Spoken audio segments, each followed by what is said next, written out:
আসসালামু আলাইকুম। সংবাদে আপনাদের সবাইকে স্বাগত জানাচ্ছি। আমি ফিরোজ তোহা। শুরুতেই সংবাদ শিরোনাম।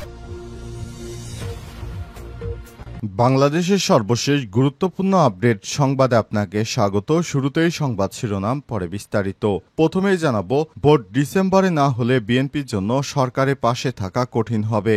ডিসেম্বরের মতো সংসদ নির্বাচন না হলে অন্তর্বর্তীকালীন সরকারের প্রতি সমর্থন অব্যাহত রাখা কঠিন হবে বলে ঘোষণা দিয়েছে বিএনপি। আজ বিকেলে বিএনপির সর্বোচ্চ নীতি নির্ধারণী ফোরাম থেকে জাতীয় স্থায়ী কমিটির এক জরুরি সংবাদ সম্মেলনে দলের এই অবস্থান তুলে ধরেছে স্থায়ী কমিটির সদস্য ডক্টর খন্দকার মোশারেফ হোসেন। তারা জানিয়েছে, আগামী ডিসেম্বরে যদি নির্বাচন না হয় তাহলে সরকারের পাশে থাকবে না বিএনপি। জানাবো, ইসরায়েলের আন্তর্জাতিক বেন গুরিয়ন বিমানবন্দর সহ ইসরায়েল জুড়ে জোড়া ক্ষেপণাস্ত্র হামলা। আলহামদুলিল্লাহ, এবার ইয়েমেন থেকে হুতি বিদ্রোহীরা ইসরায়েলের উপর পৃথক জোড়া হামলা চালিয়েছে। এর মধ্যে তারা ব্যালিস্টিক ক্ষেপণাস্ত্র হামলা করে ইসরায়েলের প্রধান আন্তর্জাতিক বেন গুরিয়ন বিমানবন্দরকে গুঁড়িয়ে দিয়েছে। এরপর জানাবো, 6 মাসে 3200 বার যুদ্ধবিরতি ভেঙেছে ইসরায়েল। গত বছরের নভেম্বরে শুরু হওয়া যুদ্ধবিরতির পর থেকে ইসরায়েল লেবাননের সঙ্গে প্রায় 3200 বার যুদ্ধবিরতি লঙ্ঘন করে। লেবাননের কর্তৃপক্ষ এই তথ্য নিশ্চিত করেছে। এতে অন্তত 200 জন নিহত, প্রায় 400 জন আহত হয়েছে। এদিকে ইসরায়েলের হুমকিতে যুক্তরাষ্ট্রকে হুঁশিয়ারি করল ইরান। ইসরায়েলের সম্ভাব্য হামলার হুমকির পরিপ্রেক্ষিতে ইরান আজ যুক্তরাষ্ট্রকে কড়া হুঁশিয়ারি দিয়েছে। ইরানের পররাষ্ট্রমন্ত্রী আব্বাস আরাগচি জাতিসংঘ মহাসচিব গুতেরেসকে লেখা এক চিঠিতে জানান, ইসরায়েল যদি ইরানের পারমাণবিক স্থাপনায় হামলা চালায় তাহলে তার দায় যুক্তরাষ্ট্রকেও নিতে হবে। এবারে জানাবো, ইরানের বিরুদ্ধে তেলের ট্যাঙ্কার ছিনতাইয়ের অভিযোগ। ওমান উপসাগরে জাস্ক বন্দরের কাছে সংযুক্ত আরব আমিরাতের সঙ্গে সংশ্লিষ্ট একটি জ্বালানি তেলবাহী ট্যাঙ্কার ছিনতাইয়ের ঘটনা ঘটেছে। ইরানের নৌবাহিনী আজ এই তথ্য জানায়, তারা এই ঘটনায় কোনোভাবেই জড়িত নয়। প্রিয় দর্শক, এতক্ষণ শুনছিলেন সংবাদ শিরোনাম, এবারে বিস্তারিত। তবে তার আগে বন্ধুরা, অনুরোধ থাকবে এই সংবাদটিতে একটি লাইক দিন। এই চ্যানেলে আপনি নতুন হয়ে থাকলে আমাদের সংবাদটি দেখতে দেখতে চ্যানেলটি সাবস্ক্রাইব করে রাখুন। কমেন্ট করে বন্ধুরা আপনার মূল্যবান মতামত জানিয়ে দিন আপনি বিশ্বের কোন দেশ থেকে বা বাংলাদেশের কোন স্থান থেকে আমাদের সংবাদটি দেখছেন এবং শুনছেন। আর বন্ধুরা, গাজা যুদ্ধে আপনি যদি নিরীহ ফিলিস্তিনিদের ভালোবেসে থাকেন, কমেন্টে ইয়েস লিখে বিশ্ববাসীকে জানিয়ে দিন। সংবাদটি আপনার সোশ্যাল মিডিয়া ফেসবুকে শেয়ার করে বন্ধুদেরও দেখার সুযোগ করে দিন। এবারে বিস্তারিত। ভোট ডিসেম্বরে না হলে বিএনপির জন্য সরকারের পাশে থাকা কঠিন হবে। ডিসেম্বরের মতো সংসদ নির্বাচন না হলে অন্তর্বর্তীকালীন সরকারের প্রতি সমর্থন অব্যাহত রাখা কঠিন হবে বলে ঘোষণা দিয়েছে বিএনপি। আজ বিকেলে বিএনপির সর্বোচ্চ নীতি নির্ধারণী ফোরাম থেকে জাতীয় স্থায়ী কমিটির এক জরুরি সংবাদ সম্মেলনে দলের এই অবস্থান তুলে ধরেছে স্থায়ী কমিটির সদস্য ডক্টর খন্দকার মোশারেফ হোসেন। তারা জানিয়েছে, আগামী ডিসেম্বরে যদি নির্বাচন না হয় তাহলে সরকারের পাশে থাকবে না বিএনপি। রাজধানীর গুলশানে বিএনপির চেয়ারপারসন খালেদার রাজনৈতিক কার্যালয়ে স্থায়ী কমিটির এক জরুরি সংবাদ সম্মেলন হয়। এতে দেশের সার্বিক পরিস্থিতি, অন্তর্বর্তীকালীন সরকারের কয়েকজন উপদেষ্টা ও নিরাপত্তা উপদেষ্টার বিতর্কিত কার্যক্রম ও সংসদ নির্বাচনের রোডম্যাপ, ঢাকা দক্ষিণ সিটি কর্পোরেশনের মেয়র পদে শপথ নিয়ে বিভ্রান্তি সৃষ্টি সহ বিভিন্ন বিষয় নিয়ে দলের অবস্থান তুলে ধরা হয়। এ সময় স্থায়ী কমিটির সদস্য ডক্টর আব্দুল মঈন খান, আমির খসরু মাহমুদ চৌধুরী ও সালাউদ্দিন আহমেদ উপস্থিত ছিলেন। সংবাদ সম্মেলনে খন্দকার মোশারেফ হোসেন বলেছেন, জুলাই গণ অভ্যুত্থানের আকাঙ্ক্ষাকে ধারণ করে মানুষের হারানো গণতান্ত্রিক, সাংবিধানিক ও মানবাধিকার সহ যেসব দাবি নিয়ে আমরা আন্দোলন করেছিলাম, সেসব আন্দোলন এর দাবিগুলো যখন বর্তমানের সঙ্গে পরিপন্থী হচ্ছে, তখনই আমরা এই ধরনের কার্যক্রম চালানোর বিষয়ে ভাবছি। কারণ একের পর এক দেশে বিভিন্ন সমস্যা এসে দাঁড়াচ্ছে। সমস্যাগুলো মোকাবেলা করতে অন্তর্বর্তীকালীন সরকারকে অনেক বেগ পেতে হচ্ছে। তারপরেও বিএনপি অন্তর্বর্তীকালীন সরকারের সমর্থন করে, কিন্তু আগামী ডিসেম্বরে যদি নির্বাচন না হয় তাহলে বিএনপি সরকারের সঙ্গে থাকবে না, এমনটাই জানিয়েছেন তারা।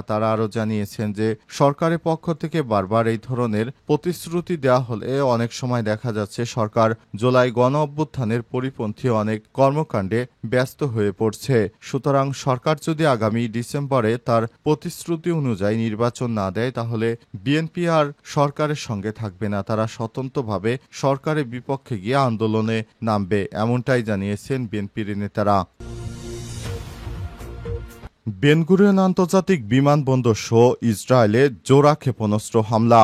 ইয়েমেনের হুতি বিদ্রোহী আনসারুল্লাহ আজ ইসরায়েলের উপর দুটি পৃথক জোড়া ক্ষেপণাস্ত্র হামলা চালিয়েছে। এর মধ্যে ব্যালিস্টিক ক্ষেপণাস্ত্রের হামলার লক্ষ্যবস্তু ছিল ইসরায়েলের আন্তর্জাতিক বিমানবন্দর বেন গুরিয়ন আন্তর্জাতিক বন্দর। হুতি সামরিক মুখপাত্র ইয়াহিয়া সারিয়াক বিবৃতিতে জানিয়েছেন, জুলফিকর নামের একটি ব্যালিস্টিক ক্ষেপণাস্ত্র সফলভাবে তেল আবিবের কাছে হাইফায় অবস্থিত বেন গুরিয়ন বিমানবন্দরে আঘাত হানে। হামলার ফলে বিমানবন্দর থেকে লোকজনকে সরিয়ে নেওয়া হয়েছে এবং প্রায় 1 ঘন্টা বিমান চলাচল বন্ধ রয়েছে।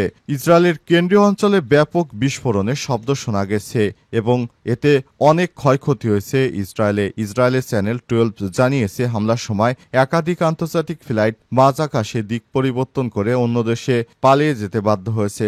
সাময়িকভাবে আকাশপথ বন্ধ রাখা হয়। এপ্রিলে গাজায় হামলা শুরুর পর থেকে এটি ছিল ইহুদিদের 37তম ক্ষেপণাস্ত্র হামলা এবং চলতি মে মাসেই 11 বার ইসরায়েলে সাইরেন সক্রিয় হয়েছে। একই সঙ্গে ইয়াহিয়া সারি আরও জানান, হুতি যোদ্ধারা হাইফা, তেল আবিব সহ গুরুত্বপূর্ণ শত্রু অবকাঠামোগুলোকে লক্ষ্য করে দুটি ইয়াফা ও ড্রোন ছুড়েছে। হুতিরা এই হামলাকে গাজায় ইসরায়েলি সামরিক অভিযানের পাল্টা প্রতিশোধ হিসেবে অভিহিত করেছে। গাজার স্বাস্থ্য মন্ত্রণালয়ের তথ্য অনুযায়ী 2023 সালে অক্টোবর থেকে শুরু হওয়া সংঘাতে এখন পর্যন্ত 53,650 ফিলিস্তিনি নিহত হয়েছে, যাদের অধিকাংশই নারী ও শিশু। এর আগে 19 মে হুতিরা হাইফা বন্দরে সামুদ্রিক অবরোধের ঘোষণা দেয় এবং সতর্ক করে জানায় যে কোনো নৌযান হাইফা বন্দরে গেলে তা হুতিদের সামরিক লক্ষ্যবস্তুতে পরিণত হবে। এরপরই ইসরায়েলের ওই বন্দর ছেড়ে যায় সবাই। 6 মাসে 32 বার যুদ্ধবিরতি ভেঙেছে ইসরায়েল। গত 6 মাসে নভেম্বর থেকে শুরু হওয়া যুদ্ধবিরতির পর থেকে ইসরায়েল লেবাননের সঙ্গে প্রায় 32 বার যুদ্ধবিরতি লঙ্ঘন করেছে। লেবাননের কর্তৃপক্ষ এই তথ্য নিশ্চিত করেছে। এতে অন্তত 200 জন নিরীহ মানুষ নিহত এবং 400 জন আহত হয়েছে। সর্বশেষ আজ ইসরায়েলি যুদ্ধবিমান লেবাননের দক্ষিণের নাবাতে অঞ্চলে তৌল জেলা একটি স্থানে বিমান হামলা চালায়। এর আগে ইসরায়েলি সেনাবাহিনীর মুখপাত্র অবিচাই আদ্রাই সামাজিক যোগাযোগ মাধ্যমে জানিয়েছেন যে ওই স্থানে থাকা বেসামরিকদের দ্রুত সরিয়ে যেতে বলা হয়েছে। পোস্টে বলা হয়েছে, তারা সেখানে হিজবুল্লাহর একটি সামরিক ঘাঁটি লক্ষ্য করে বিমান হামলা চালাবে। তবে লেবাননের সংবাদ মাধ্যম হামলার খবর নিশ্চিত করলেও কোনো হতাহতের ঘটনা ঘটেনি। একই দিনে ইসরায়েলি বিমান বাহিনী লেবাননের পূর্বে বেকা উপত্যকা হিজবুল্লাহর আরেকটি সামরিক ঘাঁটি লক্ষ্য করে হামলা চালায়। এতে ঘাঁটিতে রকেট লঞ্চার এবং অন্যান্য সামরিক সরঞ্জাম রাখা ছিল।